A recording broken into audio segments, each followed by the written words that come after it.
Turning 65 and getting onto Medicare can feel overwhelming and confusing. There seems to be a million little things that you need to know, but in this video, I'm going to provide you with 5 things that you need to watch out for, because if you don't take these 5 things into consideration when you're getting onto Medicare, you can get burned. My name is Christian Brindle. I run a company called Everything Senior Insurance. We work with Medicare beneficiaries in 46 states. We work with a myriad of different insurance companies to help you find the best fit based on your needs and preferences. We do all of it without any cost whatsoever. We also provide top-notch, 5-star rated, lifetime customer service on your plan. We'll talk about more how to get in touch with us at the end of this video, or you can check in the description right now if you want to give us a call. Like I said, we're in 46 states. We can help you almost anywhere, okay? So what are the 5 things that you really need to watch for and be aware of when you're getting onto Medicare and making that crucial decision? Well, let's jump in with number 1, and that's understanding the differences between Medicare supplements and Medicare Advantage plans. People always feel like Medicare is a more complicated decision that they need to make than oftentimes it really is. Most of the time when we work with Medicare beneficiaries and they understand that, oh, I feel like there's a million different types of plans out there, but when you really get to the crux of it, it's a decision of either getting on Medicare supplement plans or a Medicare Advantage plan.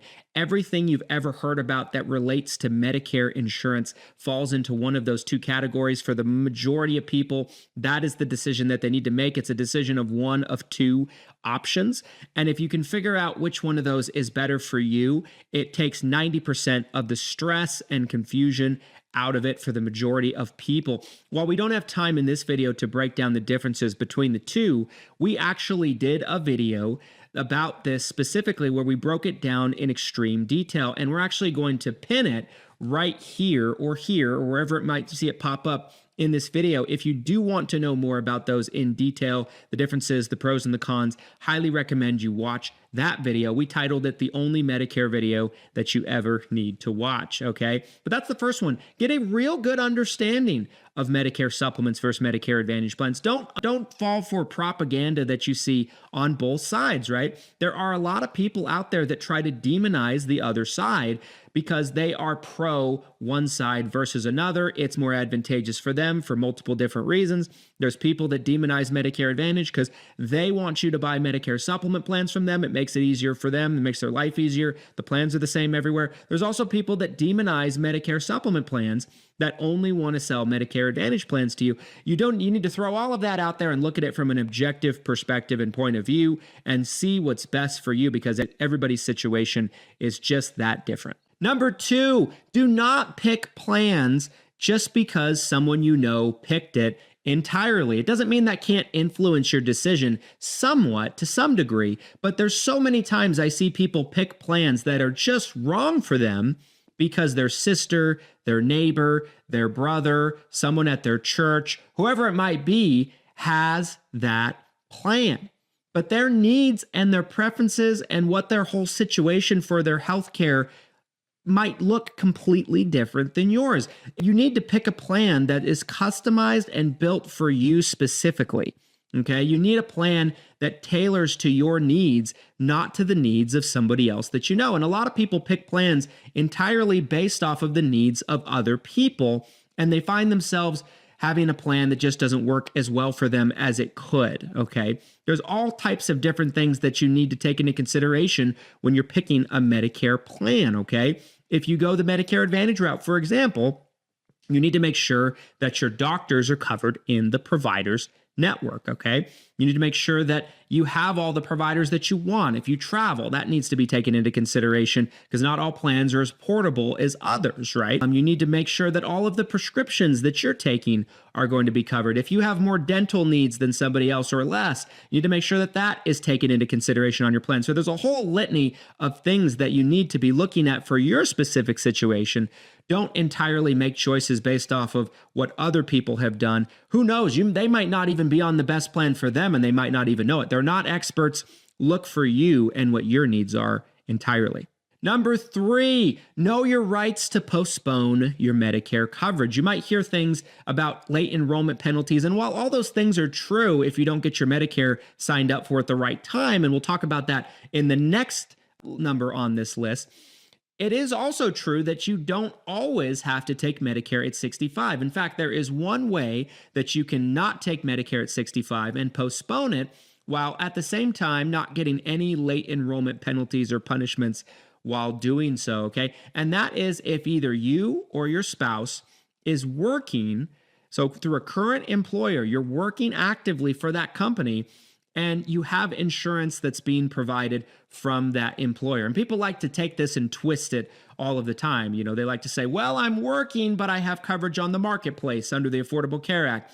It doesn't count, right? It's not coverage through your work. Or people might like to say, well, I'm retired, but I have coverage through my work. No, that doesn't count because it's not through an active employer. It's a retirement plan. You have to be working, either you or your spouse, and be covered under an active work insurance plan. Oftentimes, for it to be credible coverage in the eyes of Medicare, in addition to that, it has to be an employer that has 20 or more employees. Most of the time that is, but once in a blue moon, we see a situation where it's not. So you need to make sure that your coverage is credible first off. And if it is, understand that you have the option, if you so choose to do so, to postpone your Medicare and not take it at 65 with no late enrollment penalties or punishments, despite how many of the advertisements and inundation you're getting at 65 try to convince you that you will get penalized by doing so. They never will tell you about this loophole in the advertisements and the propaganda that you get hit with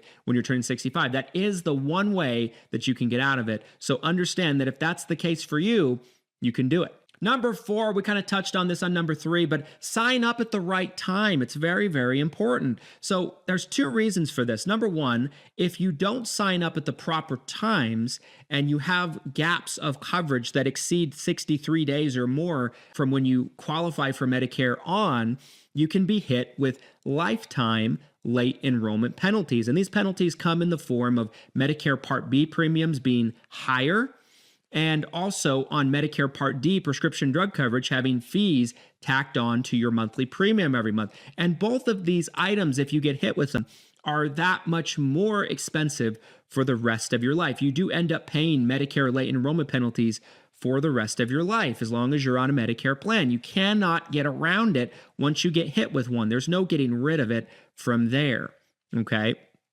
So understand that. For most people, when they're turning 65, Medicare is typically going to start on the first of your birth month, and you have 3 months before your birth month, the month of, and 3 months after to get on a plan. Now, that being said, Medicare is designed to work to start on the first of your birth month, and that's when typically any plan that you pick up will want to start as well. So we typically recommend if you're turning 65 and you're not postponing due to working, that 2 to 3 months before, give or take, you want to start making preparations so everything will start on the first of your birth month. Now, if your birthday's on the first, your Medicare starts a month sooner. That's the only exception to that rule where Medicare starts on the first of your birth month if you take it at 65.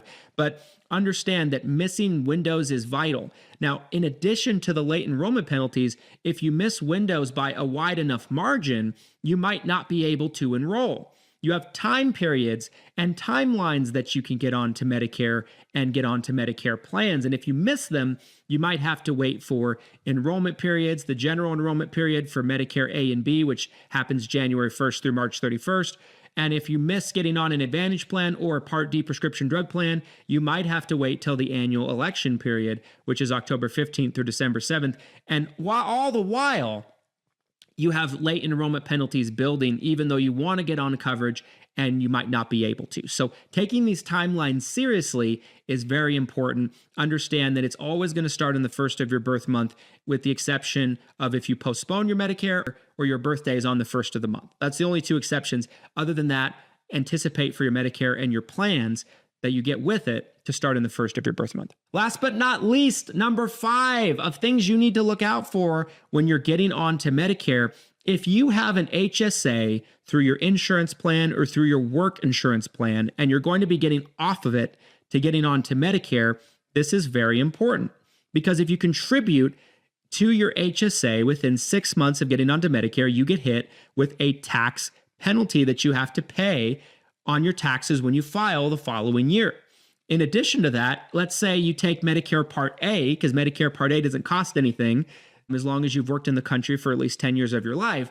Most people do that when they decide to postpone Medicare and they have work insurance, right? They take A, but they don't take B because B has a premium. But if you do that and you have an HSA with your employer, you're no longer allowed to contribute new funds to your HSA anymore. You can still use your HSA. You can still use any funds that are in the HSA, but you can't contribute new funds to it. And that's something that a lot of people end up with an unpleasant surprise with when they don't know that.